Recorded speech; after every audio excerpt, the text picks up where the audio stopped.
Allô tout le monde, c'est Madame Ayotte. Maintenant, je vais vous expliquer votre devoir pour le paragraphe de développement pour le texte d'opinion.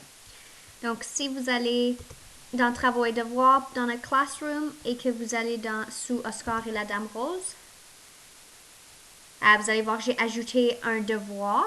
Si vous cliquez dessus, vous allez voir le docs suivant.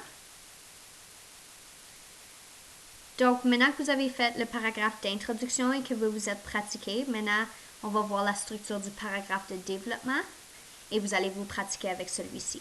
Donc, ça dit que vous devez écrire le premier paragraphe de développement qui suit votre introduction que vous avez complété la semaine dernière. Je ne sais pas pourquoi il y a un fait là. Assurez-vous de respecter la structure suivante. Donc, tu vas commencer avec un organisateur textuel ou un marqueur de relation, par exemple, en premier lieu, premièrement, pour débuter tout d'abord. Okay? Donc, tu dois commencer avec un organisateur textuel. Et ensuite, tu vas dire l'aspect de ton paragraphe. Donc, si par exemple, dans ton sujet divisé de ton introduction, tu as choisi l'humour pour une des raisons que tu aimais le livre Oscar et la Dame Rose pour la lecture en 9e année, ton premier aspect serait sur l'humour et uniquement sur l'humour. Okay? Donc, tu aurais, par exemple, l'humour dans les livres Oscar et la Dame Rose rend ce livre intéressant pour les élèves de 9e année parce que, point. Et tu commences avec un marqueur de relation comme en premier lieu. Okay? Là, en jaune, j'écris un aspect, c'est un de tes points que tu as mentionné dans ton sujet divisé de ton introduction. Pas les 3 points, seulement un de tes points que tu as mentionné. Dans ton sujet divisé, tu as mentionné 3 points. Je veux que tu en choisisses un et que tu fais ton paragraphe au complet sur celui-ci. Ensuite, ta prochaine phrase ou tes prochaines quelques phrases, ça va être de donner des explications et des exemples qui défendent ton point de vue.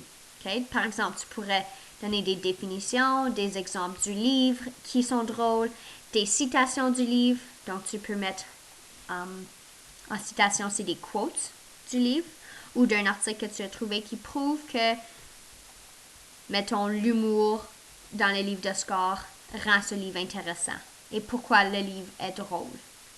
Tu dois commencer cette phrase avec un marqueur de relation qui est en effet. Je veux absolument que tu utilises en effet pour commencer cette phrase-là. D'accord? Puis ta dernière phrase, une fois que tu as expliqué et défendu ton point de vue de pourquoi il y a de l'humour dans Oscar et la Dame Rose, tu dois faire une mini conclusion, une phrase pour résumer ce que tu viens de dire. D'accord? Vous devez respecter la structure de la pyramide inversée. Donc ça, c'est une structure que je vous ai montrée en salle de classe. Pour ceux qui ne se souviennent pas, c'est la pyramide inversée. Tu commences avec une idée générale dans laquelle tu vas dire ton premier aspect.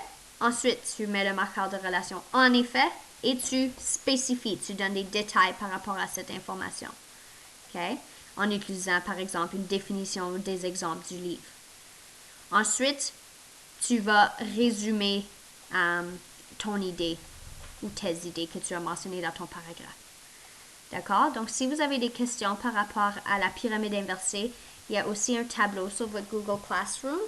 Et si vous avez des questions par rapport aux devoirs, on va se rencontrer demain, lundi, et on va se rencontrer aussi jeudi. Donc, si vous avez des questions, je peux vous aider durant nos Google Meets. Bonne journée!